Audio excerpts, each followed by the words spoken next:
Fala, fofuchos e fofuchas, beleza, galera? Tranquilo? Vamos seguindo aí na nossa matéria, estamos chegando já no final. Vimos aqui na última aula, semana passada, a expansão do Islã. Vimos aqui o que era o Islã, vimos aqui o que é um califado, o que é o emirado, vimos aqui os principais califados que houveram, o califado ortodoxo, aí o califado omíada, que aí com o Alide, que foi o califa mais importante, porque é no período dele que o Islã fica no maior tamanho. Ele chega a invadir a Península Ibérica, a Andaluz, que eles chamavam de Andaluz. A gente discutiu aqui a diferença, o que é um árabe, o que é um muçulmano, quem são os sarracenos, os mouros. Demos essa olhada aqui, discutimos todo esse processo de expansão do Islã até quando ele começa a quebrar, que vai surgir depois o Califado de Córdoba. Primeiro surge aí o Emirado Independente, depois o Califado de Córdoba. A gente viu aí até surgir taifas e se desfazer. Todo o processo aí é o que a gente vai começar a ver agora, que a gente chama de Reconquista, o momento em que os reinos cristãos começam a tomar de volta as terras. Eu só queria deixar claro aqui, para fechar esse conteúdo do avanço muçulmano, que Tariq, que era o líder dos sarracenos, que invade a Península Ibérica, ele encontra uma facilidade, como a gente falou na última aula, de tomar toda a Península Ibérica, quase toda, chegar até o Reino Franco, que a gente falou aqui. E essa facilidade ela se dá por dois motivos. Que aí acho que não ficou claro ali, mas se não ficou, a gente fecha agora aqui. Primeiro grande motivo é que a Península Ibérica ela era governada por reinos godos e visigodos, de bárbaros godos e visigodos. E eles eram muito rivais entre si, eles não tinham uma harmonia como os francos tinham, que a gente viu aqui, o reino franco já era mais conciso, os francos eram mais concisos. Os godos e visigodos eles não eram assim. Então, quando surge a ameaça muçulmana, com a invasão do Tariq, em 711, o que acontece? Você não tem uma união contra um inimigo em comum, entendeu? Então ficou mais fácil, porque como ele já deixa o outro rei cair, deixa aí nessa, vai caindo uns aos outros. Segundo, porque essa invasão ela é meio que mapeada pelos judeus dentro da Europa. Quem já assistiu o filme lá que eu pedi para assistir aí como trabalho, que é o Físico, você percebe que os judeus no mundo árabe eles são mais bem aceitos, eles são bem vistos. Eles são tolerados melhor do que no mundo cristão. Porque a invasão do Tariq ela se dá porque os judeus eles vêm pedir ajuda aos muçulmanos. E o que acontece? Dentro do Alcorão, tem uma parte do trecho do Alcorão que diz o seguinte, que seria mais ou menos isso aqui, em que o muçulmano ele não deve andar com cristãos nem com judeus, porque eles não se converteram. Que a gente falou aqui, eles não retrocederam, A visão deles é de retornar. Eles não retornaram ao coração de Alá. Só que não ande com eles, que seria mais ou menos isso. Não ande com eles, senão você vai ser um deles.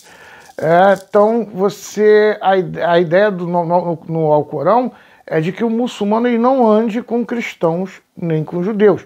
Só que não maltrate aqueles que respeitam o Antigo Testamento. Entendeu?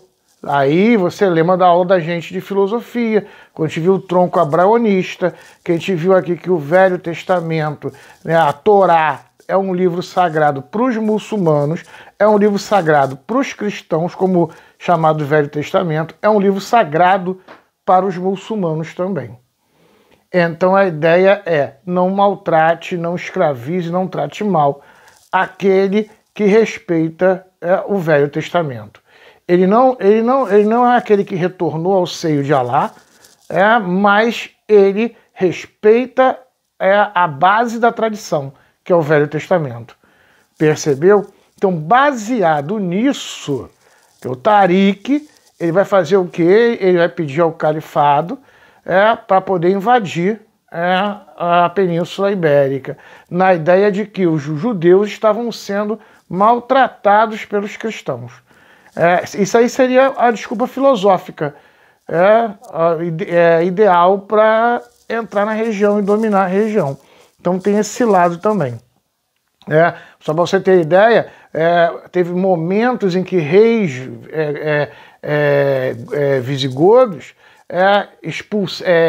obrigaram os judeus a se converter ao cristianismo, é o que eles chamavam de cristãos novos, e quem não se convertesse ia morrer. Então muitos tiveram que fugir da Península Ibérica ou porque não quiseram se converter. Depois teve rei que deixou voltar, mas aqueles judeus que tinham se convertido ao cristianismo não poderiam voltar a ser judeus. E os judeus eram um grupo de segunda classe. Não podiam ter cargos públicos, tinham que pagar mais impostos, os seus eventos religiosos não podiam ser em público, uma série de coisas, de humilhações que os judeus passavam dentro dos reinos godos e visigodos, que leva esses judeus a chamarem os muçulmanos para invadirem ali a Península Ibérica. Tranquilo? Então, só para fechar esse pedacinho aqui, vamos ver agora todo o processo de reconquista. Lembrando aí que você vai ver aí esse processo, dentro desse processo de reconquista, a gente tem aí as cruzadas. A gente vai ver todo o processo das cruzadas aí. Tá ok? Vamos lá? Partiu! Belezinha, galera! Agora vamos para virada cristã. Vamos começar agora a olhar aqui como é que ocorreu a virada cristã. O que a gente chama de retomada ou reconquista cristã, das guerras de reconquista, de retomada aí. Dentro disso, é importante você entender, dentro disso você tem as cruzadas. As cruzadas é um fenômeno que vai ocorrer dentro desse processo de reconquista cristã que a gente tem aí. Primeiro, uma coisa que a gente já falou aqui, a queda do califado omida, né? A gente falou aí a fuga, surgimento do califado de Córdoba, que a gente falou aqui, a necessidade de escapar agora que os xiitas tomam o poder e começam a fragmentar. Então aí, é o que a gente falou aí, surge, primeiro um emirado independente, um emirado sem califa, e depois, mais para frente, vai virar aí o califado de Córdoba. Tranquilo aí? Fomos até aí, gente, beleza? Vamos lá. Surgimento das taifas, quando a gente falou aqui, em 1009 o califa é morto por Maomé II. Ele mata aí, agora surge as taifas, que a gente falou aqui. Você tem pequenos emir em territórios bem pequenos chamados taifas. Então a fragmentação ainda maior do governo, da força muçulmana dentro de Andaluz. Você vê aí esse enfraquecimento aí, e é o momento agora da retomada. A grande cisma ela vai acontecer em 1054, é o momento em que a Igreja Católica ela rompe. Mesmo com a queda do Império Romano, a Igreja Católica ela ainda se mantinha unida. Você tinha aí, em Roma, o Papa, e No Oriente, no Império Romano do Oriente, você tinha um patriarcado.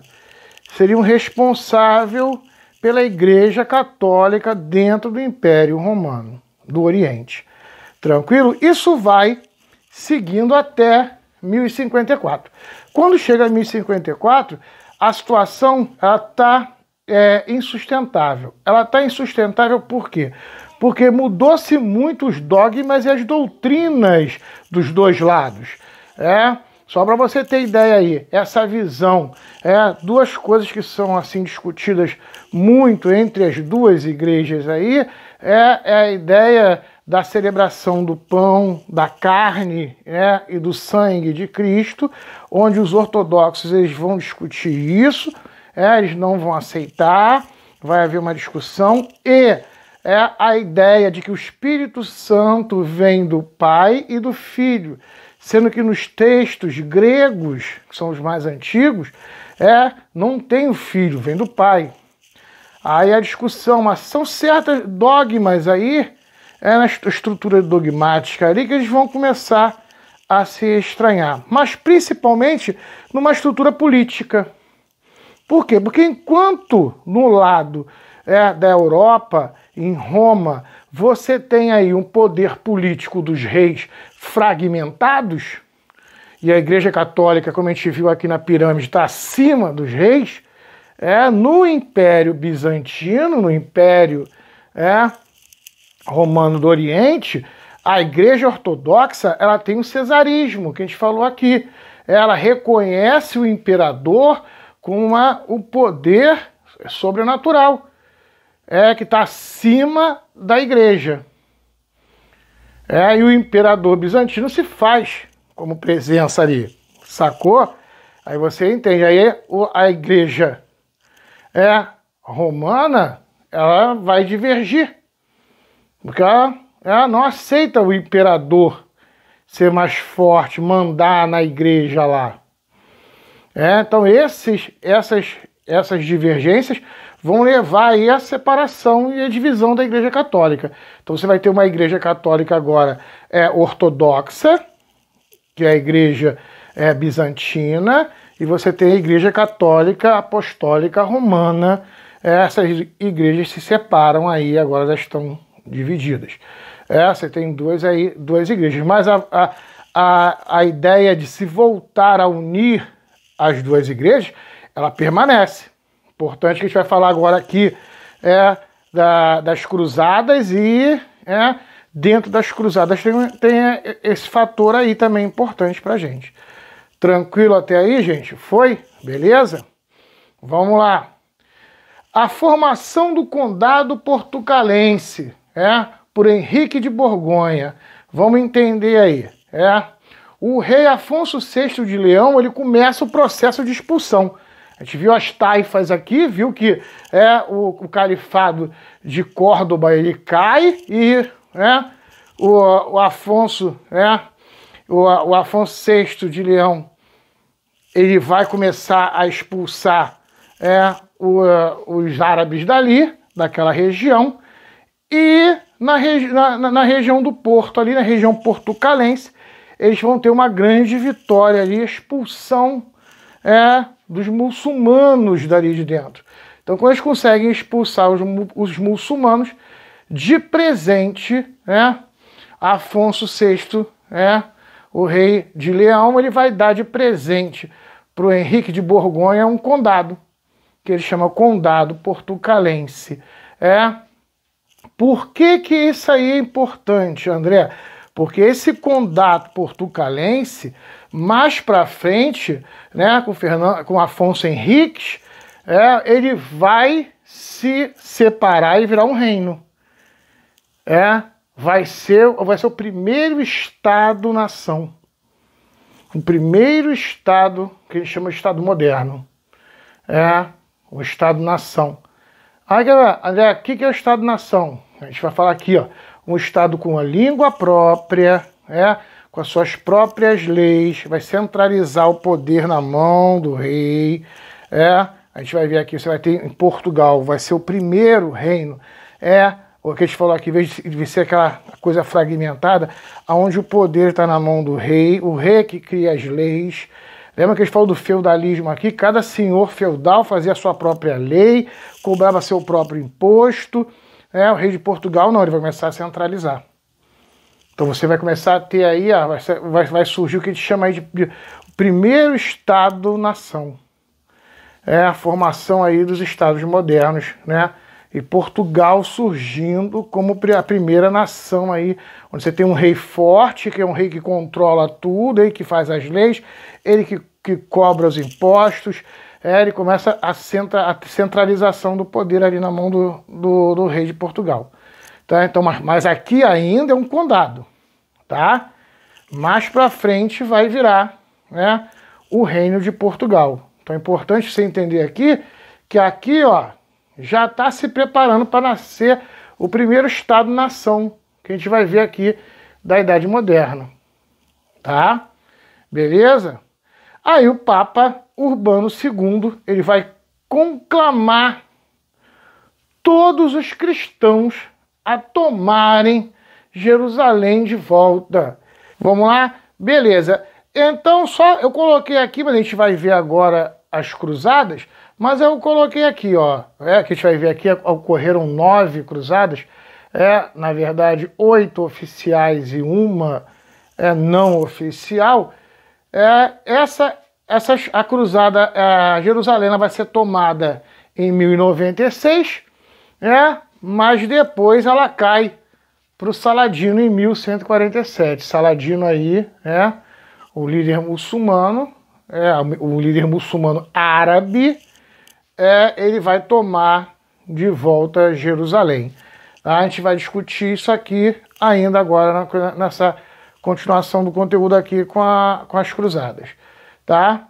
E no meio disso tudo, dessa reconquista, foi que eu falei aqui, ó, Afonso Henriques se autoproclama rei e expulsa os muçulmanos da península, que a gente também vai discutir aqui nesse processo de cruzadas, que as cruzadas elas vão muito além, né, dessa visão só de tomar Jerusalém, que a gente vai estar vendo aqui agora. Mas eu coloquei aqui só para a gente, né, pontos aqui da reconquista, e a cruzada está dentro dessa reconquista aí. Beleza, fofuxos? Estamos indo, tá seguindo, né? Tranquilo? Olha só, foi como a gente estava falando aqui, ó. Foram 9 cruzadas, sendo que oficiais foram aqui apenas 8. Nós tivemos aqui uma cruzada que não foi oficial, foi a primeira. A gente vai estar falando aqui sobre as várias cruzadas. Coloquei aqui o mapa, aí agora tá diminuindo aí, para a gente dar uma olhada, né, nessas cruzadas. Aí você vê Jerusalém aqui, aí em verde aqui, a primeira cruzada oficial é de 1096, que é a cruzada que vai tomar Jerusalém, mas depois, aí, como a gente falou aqui, ela cai de novo na mão dos muçulmanos. É o filme aí, quem quiser assistir o filme, interessante aí a gente ver essa queda de Jerusalém de novo para os muçulmanos na mão de Saladino, que é o líder árabe dos muçulmanos. Quem quiser assistir o filme As Cruzadas, assiste o filme, que é ótimo, interessante, legal, tem um romance ali e tudo para você ver esse processo aí em que os muçulmanos tomam de volta. Importante a gente entender aí como base, são 9 cruzadas, sendo que 8 cruzadas elas são oficiais e você tem uma cruzada que não é oficial. Dessas 9 cruzadas, só uma, que é a primeira oficial, vai conseguir tomar Jerusalém para os cristãos. Depois os cristãos não vão mais conseguir tomar essas terras de volta, tá? A gente vai falar aqui sobre as cruzadas, que são as mais importantes para. Vamos lá. Aí eu coloquei aqui pra gente as cruzadas. Características aqui. Primeiro, fazem parte do processo de reconquista, como a gente falou aqui, né? Outra coisa que eu falei também aqui, ó, nem todas foram para Jerusalém. A gente falou aqui, ó, tem cruzada aqui que a gente vai falar aqui, ó, que ela vai derrubar o Império Bizantino, ela derruba o Império Bizantino. Tem cruzada que é para terminar de expulsar os muçulmanos, né, lá da Península Ibérica. Então você tem aí esse movimento cruzadista aí, de retomada. Nem todas foram em direção a Jerusalém, tá? Mas a que chegou em Jerusalém é a primeira, como a gente falou, a primeira oficial.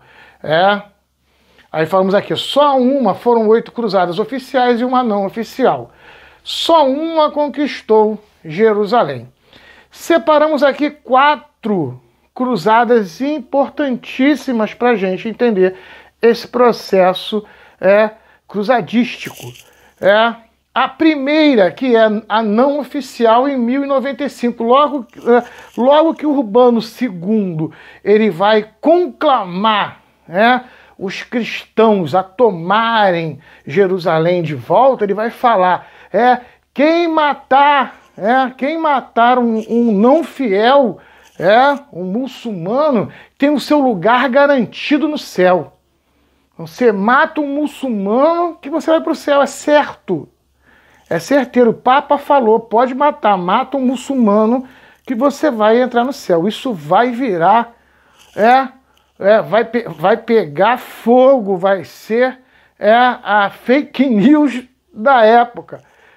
Todo mundo, esse grito de garantir o seu lugar no céu vai ser fortíssimo. Por quê? Porque nesse período, no início aqui do século XI, o que acontece? Está rolando outra fake news do fim do mundo. A gente já viu várias, né? Eu estou querendo ver qual é o próximo fim do mundo que vai chegar. Mas nessa época aqui, todo mundo estava acreditando que o fim do mundo ia chegar. Havia a crença grande no fim do mundo. Então, de repente, matar um muçulmano e garantir um lugar no céu era vantagem, não custa nada. Vai lá, dá uma espadada no maluco, mata o cara e garante seu lugar no céu. Entendeu? O mundo vai acabar mesmo. Então, por que não mata logo o muçulmano e resolve esse problema e garante seu lugar no céu? Percebeu aí? Você vai entender também como isso vai pegar fogo. Vai surgir o que a gente chama da primeira cruzada não oficial, que é a cruzada popular, mas também mais conhecida como cruzada dos mendigos. Galera pobre, vai ser feita principalmente pela galera pobre e por nobres de baixo escalão. O barão, lembra que a gente falou aqui, ó? Barão é aquele cara que é o mais baixa nobreza que existia. Você vai ter essa galera toda partindo em direção a Jerusalém. Aí você tem aí 2 líderes, Pedro o Eremita, que é um líder religioso. Ele era um monge, ou seja, ele não era um cara mesmo clerical dentro das estruturas da Igreja Católica. Ele era mais ou menos aí que se diria hoje um cara muito fanático, religioso, ficava peregrinando, daí ser chamado Pedro Eremita. Ele ficava peregrinando e fazendo, tendo visões e tudo mais. Inclusive diz que ele vai fazer um discurso, depois que ele vê o Urbano II falar, ele vai fazer um discurso, ele vai pegar e vai queimar uma cruz na testa e vai sair com esse bonde todo em direção a Jerusalém. Um monte de gente maltrapilha, sem dinheiro, sem condições, eles não tinham nem onde dormir, daí dormiam na rua. Daí ser chamado Cruzada dos Mendigos. Porque eles ficavam pelas ruas. E nessa visão aí você tem, do outro lado, que é esse grupo que parte em direção a Jerusalém. Daqui a pouco eu vou falar que vai dar no quê? Eles vão chegar, quando eles chegam no Império Bizantino, lá em Constantinopla, em Bizâncio, como a gente falou aqui, que é aquele gargalo, olha aí, ó, que eles têm que passar por aqui, eles chegam saqueando todo mundo. Então o imperador bizantino aí olha e fala, que monte de maltrapilha é esse? Ah, tinha que tomar Jerusalém, aquela coisa toda. Ele vai fazer o quê? Vai ajudar essa galera, vai alimentar essa galera aí, tipo, deixa essa galera fora dos muros da cidade, ajuda essa galera, escolta essa galera toda, para fora do Império Bizantino, para ele continuar no segmento deles. E vai encontrar o cavaleiro Gualtério sem haveres. Vamos lá. Na verdade, só você poder entender, cavaleiro, ele era, né, de baixo escalão, cavaleiro, nem nobre ele era. Sem haveres, sem riqueza. Esse aí provavelmente era um nome dado, isso não era sobrenome dele. Provavelmente ele era chamado assim porque ele era um cavaleiro sem grana. Então ele entra nessa ebulição também aí, parte com um monte de cavaleiros e nobres, sem terra, sem grana, em busca, de repente, de conseguir terras, fazer reinos, fazer feudos e alguma coisa desse gênero. E parte também para encontrar com essa galera lá, com o pessoal do Eremita, do Pedro Eremita. Só que quando eles estão chegando lá, antes de chegar em Jerusalém, são todos assassinados. Eles são todos mortos. Mas a história que se chega aqui na Europa, que volta para a Europa, é que eles teriam conseguido, não conseguiram chegar em Jerusalém, mas que muitos teriam conseguido terra, não sei o quê. Aquelas lendas urbanas. Então começa a crescer a ideia de, não, vamos sim. Vamos para lá porque teve gente que se deu bem. Eles fizeram conquistas. Esses aí não fizeram conquistas nenhuma. Morreu todo mundo. Eles foram aniquilados. Que essa aí foi a primeira, cruzada, que foi a cruzada não oficial. Agora sim, uma cruzada oficial. É a primeira cruzada. Você vê nos livros aí a primeira cruzada, que é a cruzada oficial, que a gente chama de cruzada dos nobres. Agora sim, a nobreza está liderando, você vai ter aqui Godofredo de Bulhão, você tem aí uma organização de condes, viscondes, duques, você tem toda uma estrutura, você vai ter aí barões. É importante até você ver isso.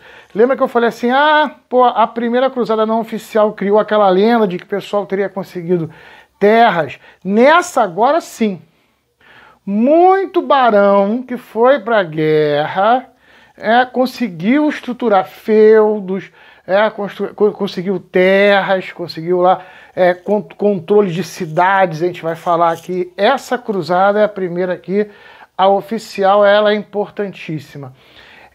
Primeiro, ela é oficial, ela está indo com nobres, vamos lá, ela vai conseguir tomar Jerusalém, a gente botou até aqui, vai liderada por Godofredo de Bulhão, ela cria o reino de Jerusalém em 1099, ou seja, eles vão chegar lá, eles vão tomar Jerusalém, Jerusalém é tomada, e vai ficar 88 anos, vai ficar até 1187, quando Saladino vai lá e toma de volta para os muçulmanos.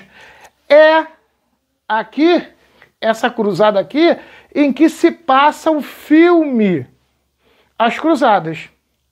O filme As Cruzadas vai mostrar a queda, em 1187, a queda de Jerusalém, do reino de Jerusalém, para Saladino. Mostra essa queda aí no filme. Ela é importante porque ela bota de novo os cristãos lá dentro de Jerusalém. Ela é importante aí porque ela vai abrir laços de novo agora com o Império Bizantino, vai acalmar o Império Bizantino, porque agora você tem uma presença cristã no que a gente chama de Oriente Próximo, Olha aí, ela é importante porque ela vai dar terras aos pequenos nobres, né? Esses pequenos nobres agora vão ganhar feudos e alguns vão ganhar cidades, onde tem comércio e eles cobram impostos. Olha como agora está tendo uma outra visão.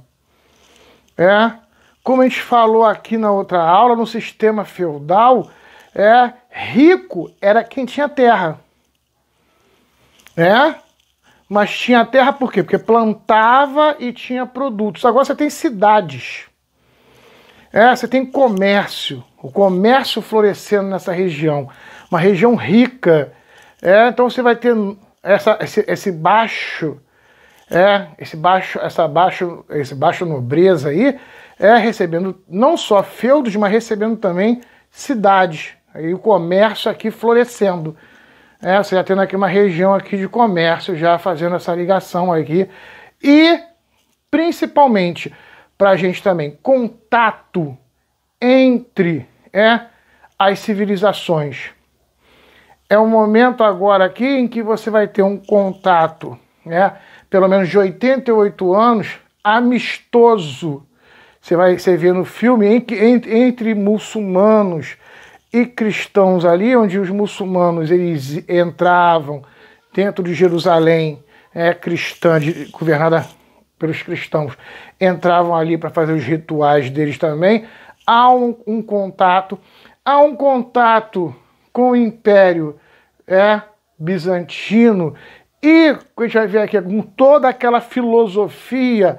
Lembra a nossa aula aqui, dos pré-socráticos, que a gente está vendo aí, caraca, Deus, pré-socrático. Isso tudo tinha desaparecido. Desaparecido na Europa. Aqui em Constantinopla, você ainda tem isso aqui. São essas escrituras, esse conhecimento grego, do período que a gente vai ver aqui, que é no terceiro bimestre, que é o período pós-socrático, helenístico. Todo esse conteúdo dos gregos antigos vai voltar para a Europa de novo, que vai dar no que a gente vai ver na próxima aula aqui, que é o renascimento cultural.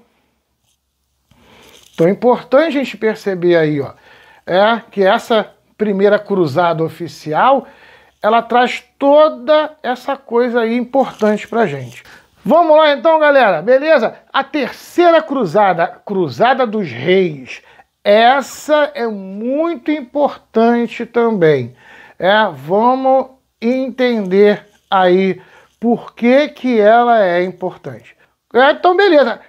Vão ocorrer outras cruzadas, como a gente falou. Vai ter cruzada que não vai em direção a Jerusalém, porque Jerusalém já estava na mão dos cristãos, que vai começar a fazer essa retomada, aquela coisa toda, se expulsar os muçulmanos do território europeu. Agora, quando chega, a gente falou aqui, em 1187, que Saladino toma Jerusalém de volta para os muçulmanos, aí vai ter a terceira cruzada, que ela é uma consequência dessa tomada de Saladino de Jerusalém, que é o que a gente chama de Cruzada dos Reis. Agora está indo o rei. Não está indo já a nobreza média e baixa. Você está indo rei, você está indo 3 grandes reis da Europa que estão indo em direção a Jerusalém para tentar tomar de novo Jerusalém para a mão dos cristãos. Essa cruzada, que vai ocorrer em 1189, ela é liderada pelo rei da Inglaterra, pelo rei da França, e pelo rei do Império, do Sacro Império Romano Germânico. Vamos dar uma olhada aqui, rei da, como eu botei aqui para vocês, rei da França, é o Filipe Augusto, e aí o rei da França, aí está surgindo a França, que é o Reino Franco, o Filipe Augusto, rei da Inglaterra, Ricardo Coração de Leão, inclusive esse Coração de Leão é dado ao Ricardo nas cruzadas, porque como eles indo em direção a Jerusalém, eles vão tendo várias vitórias,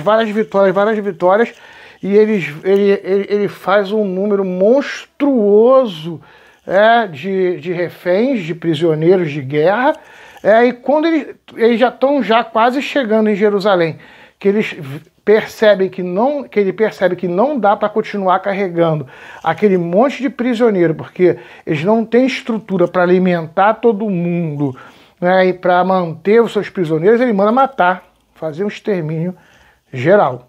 Daí ganhar o coração de leão. Coração de leão não é uma coisa boazinha, não, é uma coisa má. O Ricardo Coração de Leão, ele tem por isso, ele mata todos os seus prisioneiros de guerra, porque ele não vai poder carregar essa galera até chegar a Jerusalém.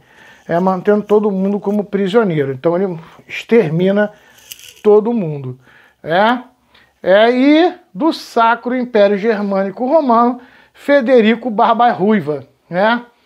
Esses três reis, do Sacro Império Romano Germânico, a gente falou aqui da outra aula, Império Carolíngio vai dando terra, até virar quando acaba o Império Carolíngio, aquela estrutura toda que a gente falou. Então você tem três grandes reis cristãos aí que estão indo em direção a Jerusalém, para tomar Jerusalém. Como a gente viu aqui, a gente falou aqui do Ricardo Coração de Leão, eles vão tendo várias vitórias, mas quando eles chegam em Jerusalém, eles estão esgotados e sem estrutura. Eles não vão conseguir tomar de Saladino Jerusalém. Mas Saladino nessa época já estava velho, cansado, ele consegue deter os grandes reis. Eles já estão acostumados já com o tipo de batalha que os cristãos fazem, então os cristãos agora já não são um susto para eles com aquelas armaduras e aquela coisa toda. Ele consegue vencer esses reis, mas ele vai entrar num acordo com os reis. Vai ser formado um acordo, então, entre esses reis e Saladino, que durante períodos religiosos cristãos, a cidade de Jerusalém seria aberta para peregrinação, para que os peregrinos pudessem entrar, e fazer todo o processo aí religioso. Época de Páscoa, esse tipo de coisa. Apesar de não conseguir vencer Saladino, é feito um acordo aí, então você consegue manter esse fluxo que a gente falou ainda agora, de mercadorias, os nobres nas regiões ali ainda se mantêm, você ainda tem esse fluxo aí econômico e cultural ainda ocorrendo. Então essa terceira aqui é importante para a gente. Vamos lá então, gente. E para fechar aqui, o comentário das nossas cruzadas importantes, a quarta cruzada, que é de 1202, que é feita por Balduíno IX, o Conde de Flandres, uma região super importante economicamente, a gente vai ver aqui, economicamente para a gente. Ele vai fazer, por que vai ser importante? Porque a região do Flandres ela vai se transformar numa região comercial. E o fluxo, como a gente viu aqui, voltando de novo no mapa, o fluxo de mercadorias e esse tipo de coisa já passa por Constantinopla. E havia uma desavença com vários impostos muito altos do imperador bizantino, do imperador lá, do Império Bizantino, e estava atrapalhando esse comércio. Então essa quarta cruzada aqui, ela vai em direção a Constantinopla para derrubar o Império Bizantino. Quando o Império Bizantino ele é derrubado. Um ano aqui depois ele é derrubado. Ele vai retornar depois do Império Bizantino. Ele volta, mas agora já é um império fraco, já está submetido aí, aos interesses europeus, que a gente falou aqui da circulação de mercadoria. E é uma tentativa também, aqui nessa quarta aqui, da Igreja Católica, de forçar uma união de volta aqui entre as duas igrejas. Isso não vai acontecer, ela vai continuar independente. Tá? Eles não retornam, continuam independentes. Vamos lá, galera. Fizemos aqui uma geral, falamos sobre as cruzadas, as principais cruzadas. Agora, para a gente fechar aqui o papo, causas e efeito das cruzadas. Causa das cruzadas. A ampliação do poder da Igreja Católica, foi aí ó, que leva esse interesse da Igreja Católica. A gente fala aqui, é importante a gente frisar aqui,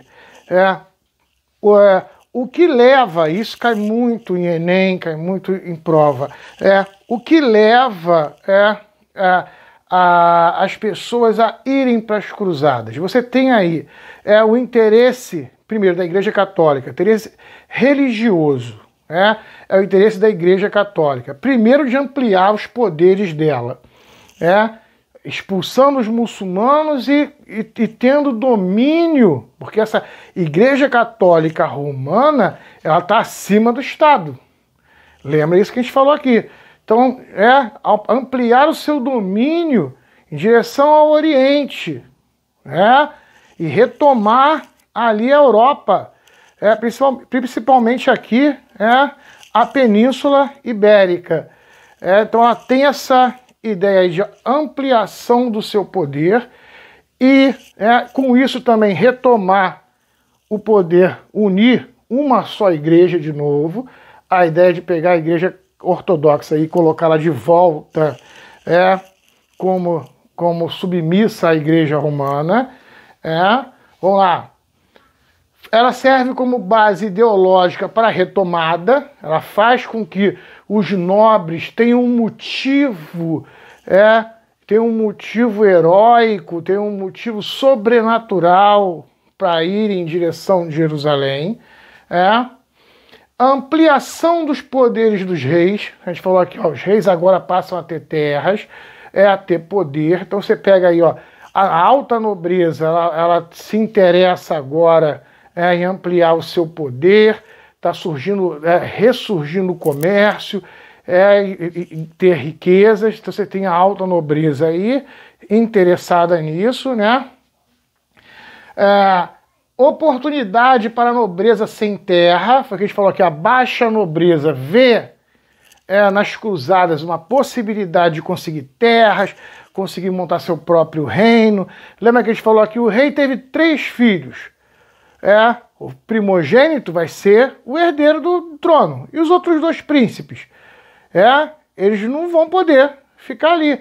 Você tem 3 príncipes ali, só um vai assumir o trono. Pega os outros 2 e manda eles para as cruzadas. Eles vão lutar para montar seu próprio reino, para conseguir a sua terra. Daí chamar nobre sem terra. A gente vê essa estrutura aí. Para a juventude, é uma aventura, o caráter aventureiro de ir para novas terras, desbravar, conhecer um mundo novo. Muitos jovens se colocam nessa posição, isso aí é importante. E porque a gente falou aqui, fundamental, a abertura de rotas comerciais com o Oriente, que a gente falou aqui, que acabou sendo importantíssimo.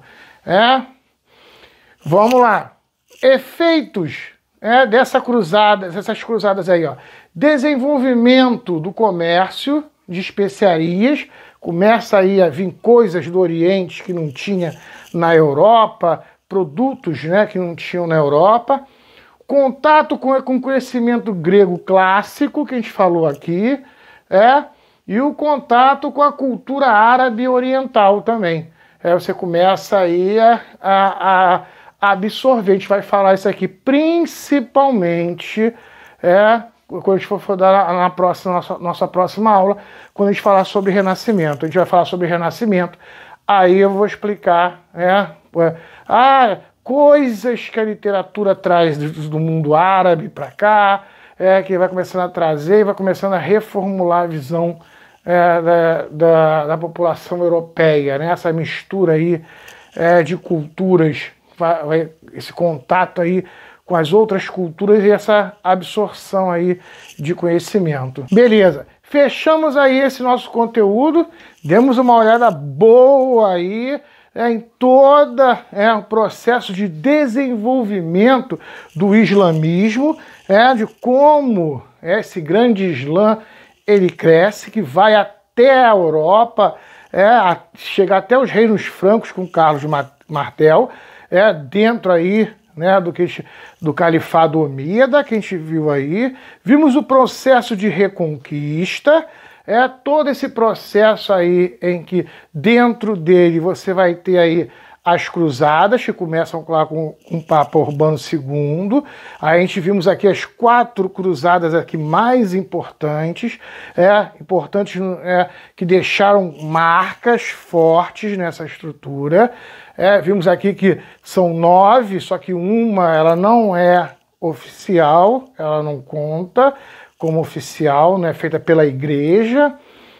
Vimos aqui a importância, o que levou a Europa a fazer essas cruzadas. Vimos aqui o Império Bizantino se desfazer, a Igreja Católica se romper, uma tentativa de reunificar, ver o Império Bizantino ou Império Romano do Oriente se desfazer, e vimos aqui a importância de Bizâncio ou Constantinopla para esse novo comércio que está surgindo ali. O Flandres, a região do Flandres, que é uma região comercial, a gente vai falar aqui, super importante. Vimos aqui o Saladino, a tomada de Jerusalém e essa reformulação. Toda essa estrutura, ela vai criar agora uma Europa nova. Foi o que a gente falou, uma Europa com conhecimento dos gregos antigos, uma Europa com conhecimento dos muçulmanos, uma Europa com uma nova visão de comércio, uma mistura, um ecletismo aí de conhecimentos religiosos, o contato, que a gente falou aqui, com as culturas. Agora você tem um contato forte, com as culturas aí, com as visões, né, desse abraonismo. A gente está falando aqui de 3 religiões que têm o mesmo tronco filosófico. Então agora elas começam a se discutir. Agora você tem base para uma sociedade nova. Quem assistiu o filme O Físico, como eu pedi, por isso importantíssimo, toda aquela medicina que você viu da Europa, do Oriente Próximo, você sabe o que é? Do Oriente Médio, toda essa medicina do Oriente Próximo, ela vem para a Europa. Porque estão indo lá e voltando, o conhecimento está indo e voltando. A sociedade vai mudar, a Europa toda vai começar a mudar. Ao ponto de chegarmos às grandes navegações. Porque o surgimento de Portugal, o reino do Condato Portucalense, e Afonso Henriques se autoproclamando rei, expulsando os muçulmanos e criando o primeiro Estado-nação. Você vai ver aí o florescimento comercial, a gente vai ver na próxima aula, que a gente fecha aqui. A Revolução Agrícola, até a maneira de se plantar, que era bem diferente do mundo oriental, do Oriente Próximo, eles absorvem.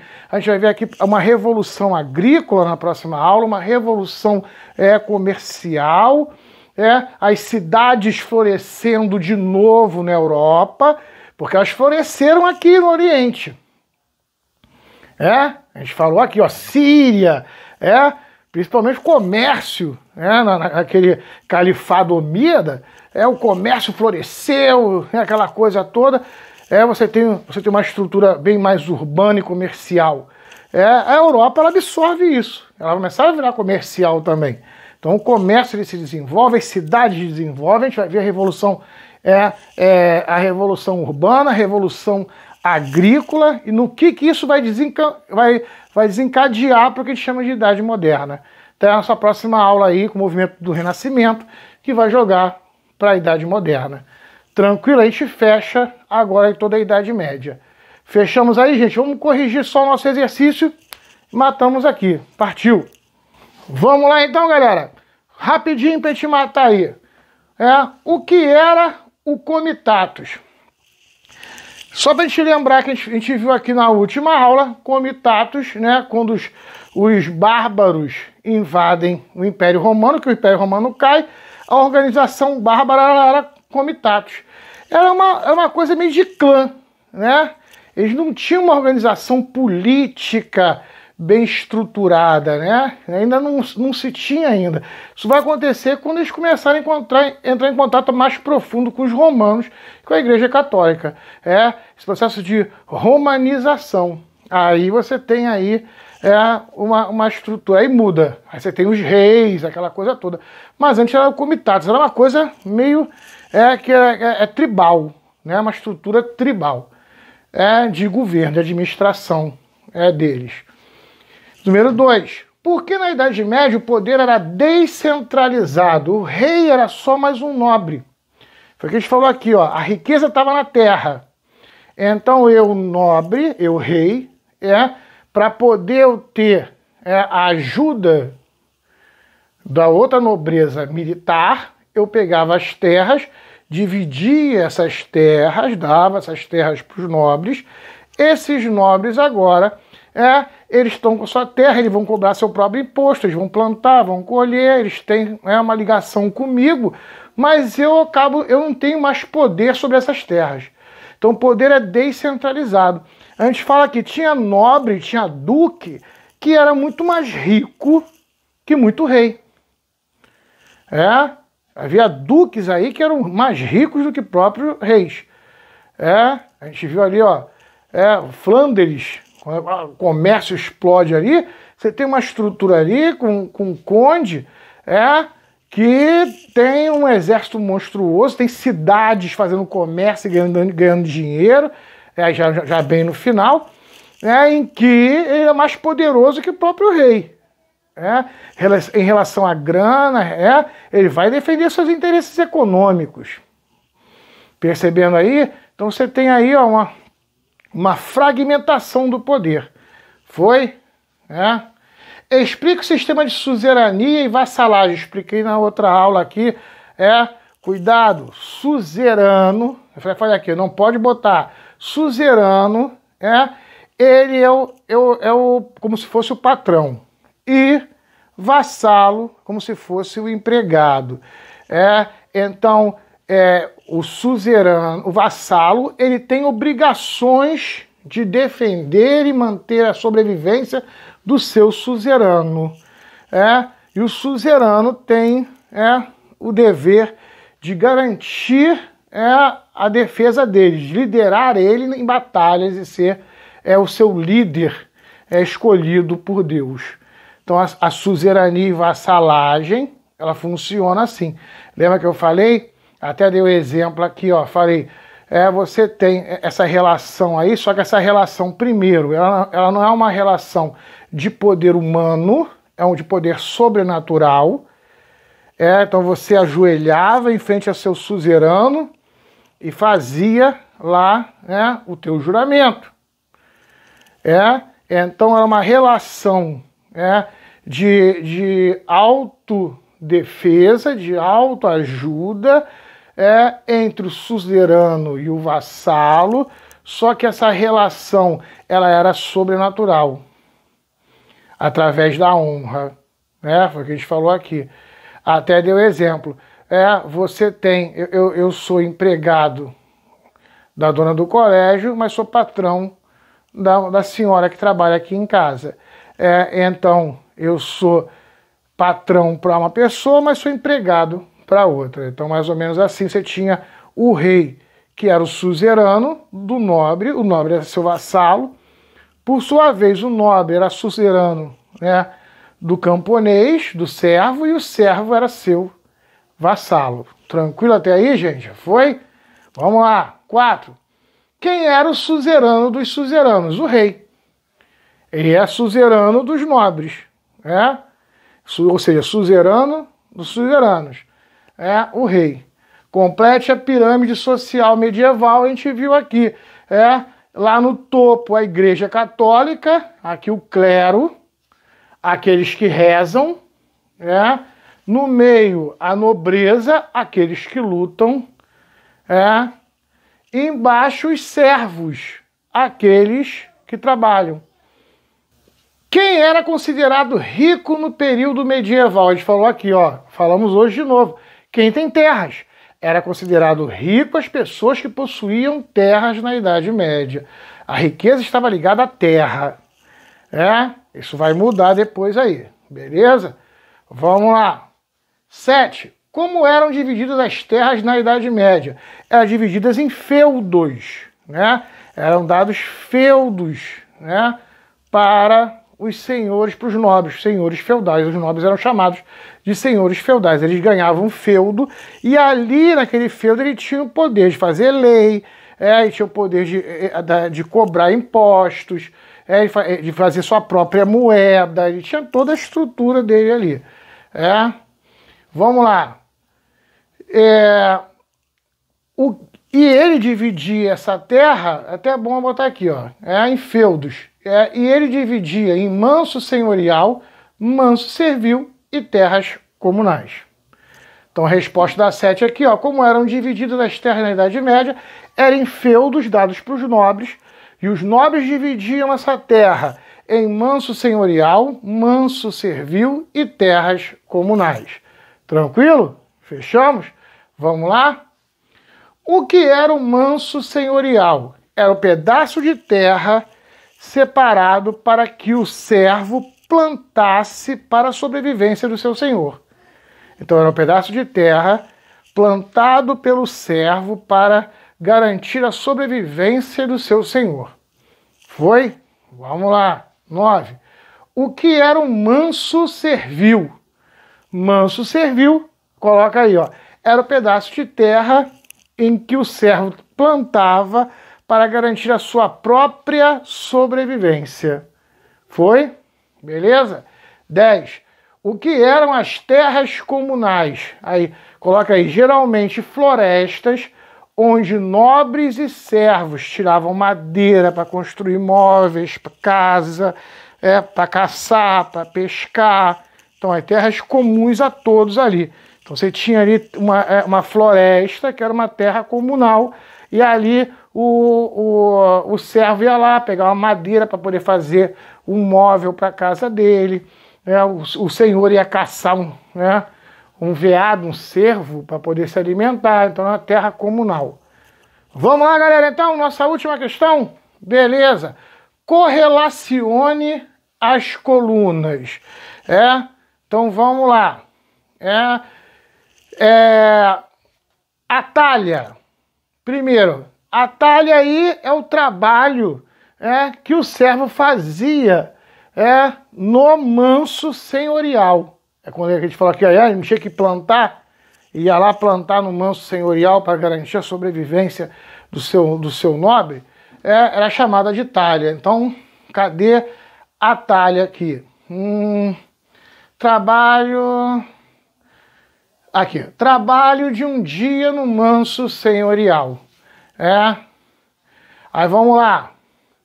Banalidade. A banalidade é que você pagava para o senhor para poder usar moinho, para usar o forno. Então, cadê? Ó? Pagamento para utilizar o forno e o moinho. Banalidade.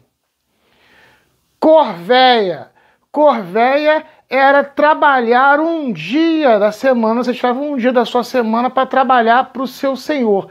Ou na casa dele como cozinheira, como arrumadeira, ou trabalhar tomando conta dos cavalos dele, ou então tem que construir uma ponte que se quebrou, aí a galera vai para lá. Esse dia da semana em que você dedicava para fazer um trabalho para o seu senhor era chamado de corvéia.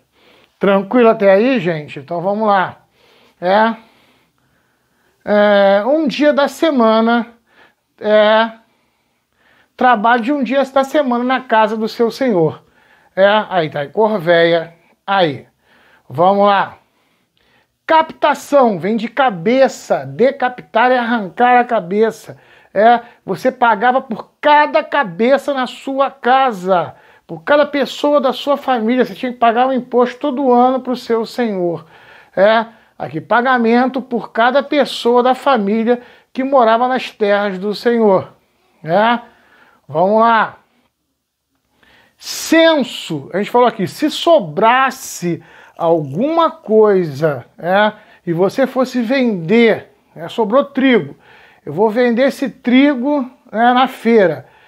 O dinheiro que eu ganhei, uma parte eu tenho que dar para o meu senhor, porque aquilo foi produzido nas terras do senhor. Aí é o censo. 5. Uma parte do lucro da venda dos produtos na feira era dada ao seu senhor. E a mão morta, ou seja, a mão de trabalho, morreu alguém da família, o chefe da família, o cara que foi lá e fez o juramento de sucerania e vassalagem, ele morre, o filho mais velho tem que ir lá fazer o mesmo juramento para poder a família continuar na terra. Ele faz o juramento, ele paga um tributo para a família ficar. Aqui, ó, após a morte do chefe da família, o primogênito paga uma taxa ao seu senhor para a família continuar em suas terras. Então aí, ó, mão morta. Então, olha aí, vamos lá então, para fechar aí, como ficou a numeração aqui, ó. 3, 1, 2, 5, 4 e 6. 3, 1, 2, 5, 4 e 6. Fechamos aí. Gente, acabamos nossa aula aqui hoje. Hoje a gente deu uma puxada boa, né? Vimos aqui toda essa estrutura.